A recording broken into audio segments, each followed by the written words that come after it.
5 जनवरी 2022 फिरोजपुर। बारिश तेज थी। भारत का प्रधानमंत्री, दुनिया के सबसे बड़े लोकतंत्र का नेता एक खुली सड़क पर फंसा हुआ था। और वो जगह कोई मामूली जगह नहीं थी। वो पाकिस्तान बॉर्डर से सिर्फ कुछ ही किलोमीटर दूर थी, यानी दुश्मन की आर्टिलरी रेंज के बिल्कुल अंदर।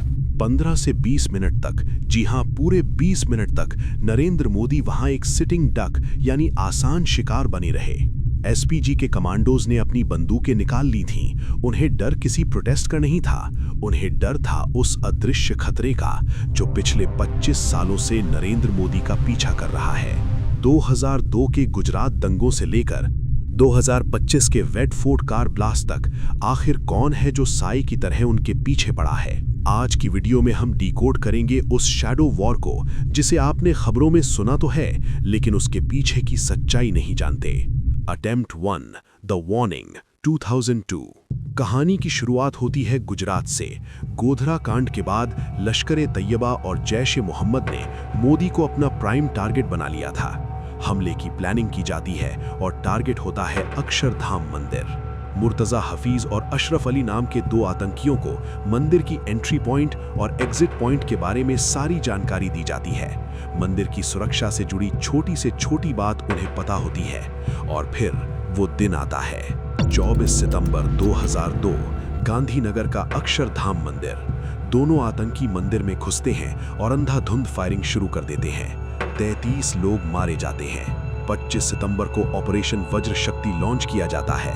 दोनों आतंकी एनएसजी कमांडो द्वारा मारे जाते हैं। लेकिन इंटेलिजेंस एजेंसियों की माने तो ये हमला सिर्फ श्रद्धालुओं पर नहीं था, ये मोदी के लिए एक वार्निंग थी। ये मंदिर मुख्यमंत्री आवास के बेहद करीब था और सबसे डरावनी बात क्या, मारे गए आतंकियों की जेब से मिले खत। उन खतों पर लिखा था तहरीक-ए-क़िसास यानी बदले का आंदोलन। ये एक मैसेज था कि आतंकी अब गांधीनगर के सुरक्षित जगहों पर भी घुस सकते हैं। Attempt 2 the encounter era 2002-2004। Akshardham हमले के ठीक 1 महीने बाद अक्टूबर 2002 में पुलिस ने समीर खान नाम के एक शख्स को मारा।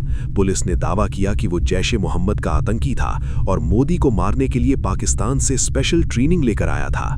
फिर जून 2004 में 19 साल की कॉलेज स्टूडेंट इशरत जहां और उसके 3 साथियों का एनकाउंटर हुआ।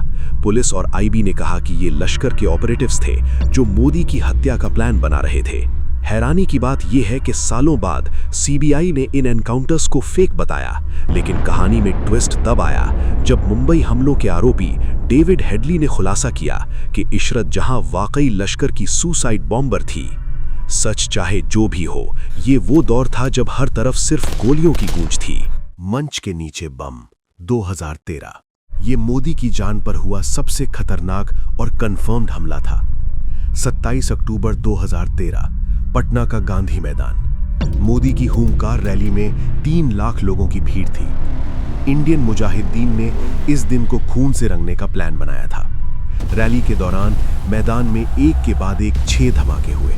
भीड़ में पैनिक था, धुआं था। लेकिन सबसे खौफनाक सच रैली खत्म होने के बाद पता चला। एक जिंदा बम ठीक उस मंच के नीचे लगाया गया था जहां खड़े होकर मोदी भाषण दे रहे थे। सोचिए, अगर वो बम फट जाता तो देश का भविष्य वहीं बदल जाता। इंटेलिजेंस मिलने के बाद भी मोदी ने भाषण नहीं रोका ताकि भगदड़ ना मचे। इस मामले में बाद में 4 आतंकियों को फांसी की सजा सुनाई गई। Rajiv Gandhi style attack 2018। 2014 में पीएम बनने के बाद खतरा फिजिकल से डिजिटल हो गया। जून 2018 में पुणे पुलिस ने भीमा कोरेगांव हिंसा की जांच के दौरान एक एक्टिविस्ट रोना विल्सन का लैपटॉप जब्त किया। उस लैपटॉप से एक चिट्ठी मिली जिसने सुरक्षा एजेंसियों के होश उड़ा दिए। उस चिट्ठी में लिखा था राजीव गांधी स्टाइल, यानी जिस तरह पूर्व पीएम राजीव गांधी को एक सुसाइड बॉम्बर ने उड़ाया था, ठीक वैसे ही मोदी को उनके रोड शो के दौरान उड़ाने का प्लान था। चिट्ठी में इस काम के लिए 8 करोड़ रुपए और एक अमेरिकन M4 कार्बाइन राइफल खरीदने की बात की गई थी। हालांकि बाद में एक अमेरिकी फॉरेंसिक फर्म ने दावा किया कि ये चिट्ठी एक मैलवेयर के जरिए लैपटॉप में प्लांट की गई थी। क्या ये माओवादियों की साजिश थी या कोई और खेल? ये राज आज भी गहरा है। चीन में मौत का जाल 2025। कहानी अब भविष्य की तरफ मुड़ती है। साल 2025, जब कश्मीर के पहलगाम में हुए नरसंहार के बाद भारत ने ऑपरेशन सिंदूर लॉन्च किया और पाकिस्तान में एयर स्ट्राइक की। इसके बाद मोदी की जान पर खतरा कई गुना बढ़ गया। अगस्त 2025 में चीन के तियानजिन शहर में एक अजीबोगरीब घटना हुई। इंटेलिजेंस सोर्सेस के मुताबिक एक ब्लैक ऑप प्लान किया गया था। उसी दिन ढाका के एक होटल में अमेरिकी स्पेशल फोर्सेस के एक अफसर टेरेंस जैक्सन की रहस्यमयी मौत हो गई। रूसी मीडिया और कुछ लीक्स ने दावा किया कि जैक्सन एक ऐसे स्क्वाड का हिस्सा था जो तियानजिन में मोदी को निशाना बनाने वाला था। समिट के दौरान प्रोटोकॉल तोड़कर पुतिन और मोदी एक ही लिमोजीन में 45 मिनट तक रहे, शायद इसी खतरे पर बात करने के लिए। द व्हाइट कॉलर जिहाद, नवंबर 2025। नवंबर 2025 में दिल्ली के लाल किले के पास एक कार बम धमाका हुआ जिसमें 15 लोग मारे गए। जब NIA ने जांच की तो पता चला कि यह हमला अनपढ़ जिहादियों ने नहीं बल्कि पढ़े लिखे डॉक्टरों ने किया था। इसे व्हाइट कॉलर जिहाद का नाम दिया गया। पूछताछ में पता चला कि लाल किले का धमाका तो सिर्फ एक ड्राई रन यानी रिहर्सल था। असली टारगेट था 26 जनवरी 2026 का रिपब्लिक डे। प्लान था कि राजपथ पर PM के मंच पर कमर्शियल ड्रोन्स के जरिए IED गिराए जाएंगे। हमास स्टाइल का यह हमला भारत के लिए एक नई चुनौती थी। आतंकियों की ये चाल भी नाकाम रही।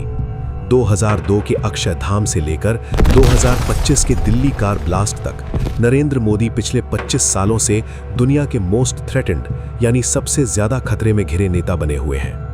दुश्मन कभी बम रखता है, कभी चिट्ठी लिखता है, तो कभी विदेशी जमीन पर जाल बिछाता है। आतंकवाद के इस नए दौर में सुरक्षा एजेंसियों को हर बार, हर दिन जीतना पड़ता है, लेकिन दुश्मन को सिर्फ एक बार जीतना है। और इसी एक मौके की तलाश में ये अदृश्य युद्ध आज भी जारी है।